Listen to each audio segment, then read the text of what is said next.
اعوذ باللہ من الشیطان الرجیم، بسم اللہ الرحمن الرحیم۔ حضور صلی اللہ علیہ وسلم نے فرمایا، بد نصیب ہے وہ شخص جسے رمضان کا مہینہ ملی اور وہ جنت نہ حاصل کر سکے۔ ہمیں رمضان میں بہت دعائیں کرنی چاہیے، نفل عبادتوں کا بہت اہتمام کرنا چاہیے۔ یہاں پر ماہ رمضان کی 7 مسنون دعائیں دی جا رہی ہیں۔ ان دعاؤں کو اللہ سے خوب مانگیں، پورے رمضان مانگیں۔ یہ دعائیں رحمت کے لیے، مغفرت کے لیے، جہنم سے نجات کے لیے، شب قدر کے لیے، دنیا اور آخرت کی کامیابی کے لیے، اپنے لیے اور اپنی آل اولادوں کے لیے، اور اللہ سے دونوں جہان کی برکت اور رحمت کے لیے ہیں۔ حدیث قدسی ہے، رسول اللہ صلی اللہ علیہ وسلم فرماتے ہیں کہ رمضان میں تمام عبادتوں کا اجر کئی گنا بڑھا دیا جاتا ہے۔ نفل نمازوں کا ثواب فرض نمازوں کے برابر ہوتا ہے، اور دعاؤں کا اجر بہت بڑھا دیا جاتا ہے۔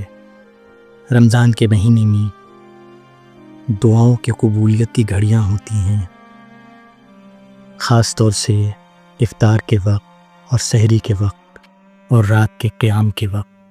ہمیں اپنی زندگی میں اس ماہ رمضان میں ان دعاؤں کا بہت اہتمام کرنا چاہیے، ان دعاؤں کو بہت مانگنا چاہیے۔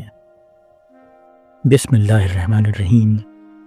رمضان کی یہ پہلی دعا رمضان کے پہلے عشرے کی دعا کہلاتی ہے۔ اس دعا کو کثرت کے ساتھ رمضان کے پہلے عشرے میں مانگیں۔ رمضان کا پہلا عشرہ رحمت کا ہوتا ہے۔ رب اغفر ورحم وانت خیر الراحمین، رب اغفر ورحم وانت خیر الراحمین، رب اغفر ورحم وانت خیر الراحمین۔ اس دعا کے معنی ہیں، اے میرے رب مجھے بخش دے اور مجھ پر رحم فرما، اور تو سب رحم کرنے والوں سے بہتر رحم کرنے والا ہے۔ رمضان کی دوسری دعا رمضان کے دوسرے عشرے کی دعا کہلاتی ہے۔ رمضان کا دوسرا عشرہ مغفرت کا ہوتا ہے۔ رب اغفر لی وتب علی انک انت التواب الرحیم، رب اغفر لی وتب علی انک انت التواب الرحیم، رب اغفر لی وتب علی انک انت التواب الرحیم۔ اس دعا کے معنی ہیں، اے میرے رب مجھے بخش دے اور میری توبہ قبول فرما، بے شک تو ہی بہت توبہ قبول کرنے والا، نہایت رحم کرنے والا ہے۔ رمضان کی یہ تیسری دعا تیسرے عشرے کی دعا کہلاتی ہے۔ تیسرا عشرہ جہنم سے نجات کا ہوتا ہے۔ اللہم اجرنی من النار، اللہم اجرنی من النار، اللہم اجرنی من النار۔ اس دعا کے معنی ہے، اے اللہ مجھے آگ سے پناہ عطا فرما۔ رمضان کے آخری عشرے کی جو طاق راتیں ہوتی ہیں، 21ویں شب، 23ویں شب، 25ویں شب، 27ویں شب اور 29ویں شب، یہ شب قدر ہوتی ہیں۔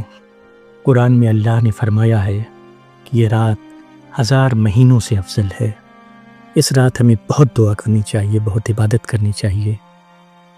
حضور صلی اللہ علیہ وسلم نے شب قدر کی ایک خاص دعا ہمیں سکھائی ہے، اللہم انک عفو تحب العفو فاعف عنی، اللہم انک عفو تحب العفو فاعف عنی، اللہم انک عفو تحب العفو فاعف عنی۔ اس دعا کے معنی ہیں، اے اللہ بے شک تو بہت معاف کرنے والا ہے، معاف کرنا پسند فرماتا ہے، بس مجھے بھی معاف فرما دے۔ ماہ رمضان میں ہمیں اپنی دنیا اور آخرت کی کامیابی کے لیے اللہ سے بہت دعائیں کرنی چاہیے، اس لیے کہ یہ بابرکت مہینہ قبولیت کا مہینہ ہوتا ہے۔ ربنا آتنا فی الدنیا حسنۃ وفی الآخرۃ حسنۃ وقنا عذاب النار، ربنا آتنا فی الدنیا حسنۃ وفی الآخرۃ حسنۃ وقنا عذاب النار، ربنا آتنا فی الدنیا حسنۃ وفی الآخرۃ حسنۃ وقنا عذاب النار۔ اس دعا کے معنی ہے، اے ہمارے رب، ہمیں دنیا میں بھلائی عطا فرما اور آخرت میں بھی بھلائی عطا فرما اور ہمیں آگ کے عذاب سے بچا لے۔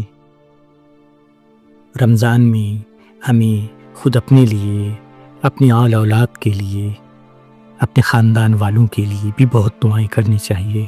اللہ ساری دعاؤں کو قبول کرتا ہے۔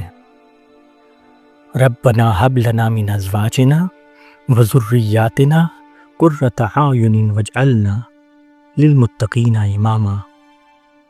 ربنا ہب لنا من ازواجنا وذریاتنا قرۃ اعین واجعلنا للمتقین اماما۔ ربنا ہب لنا من ازواجنا وذریاتنا قرۃ اعین واجعلنا للمتقین اماما۔ اس دعا کے معنی ہے، اے ہمارے رب، ہمیں ہماری بیویوں اور ہماری اولاد کی طرف سے آنکھوں کی ٹھنڈک عطا فرما اور ہمیں پرہیزگاروں کا پیشوا بنا دے۔ رمضان کے مہینے میں جو 7ویں دعا ہمیں پڑھنی چاہیے، وہ دعا ہماری زندگی میں برکت اور رحمت لاتی ہے۔ ہمیں اللہ سے اس ماہ رمضان میں برکت اور رحمت کی بہت دعائیں کرنی چاہیے۔ رب انی لما انزلت الی من خیر فقیر، رب انی لما انزلت الی من خیر فقیر، رب انی لما انزلت الی من خیر فقیر۔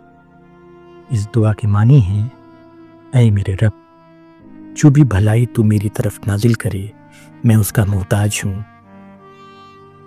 اس ماہ رمضان عبادات کے ذریعے اور ان 7 مسنون دعاؤں کے ذریعے اللہ سے اپنی بخشش کرا لیں، اللہ سے اپنی زندگی میں رحمتوں کی بارش کرا لیں، مغفرت مانگ لیں اور جہنم سے نجات حاصل کر لیں۔ اللہ سے دعا ہے کہ اللہ ہمیں اور آپ کو اور ہم سب کو اپنے رحم و کرم کے سائے میں رکھے، تمام پریشانیوں اور آزمائشوں سے ہماری حفاظت کرے، اور ہم جب اس دنیا سے اس دنیا میں جائیں تو اللہ ہمیں اعلیٰ مقام دے۔ آمین۔ السلام علیکم ورحمۃ اللہ وبرکاتہ۔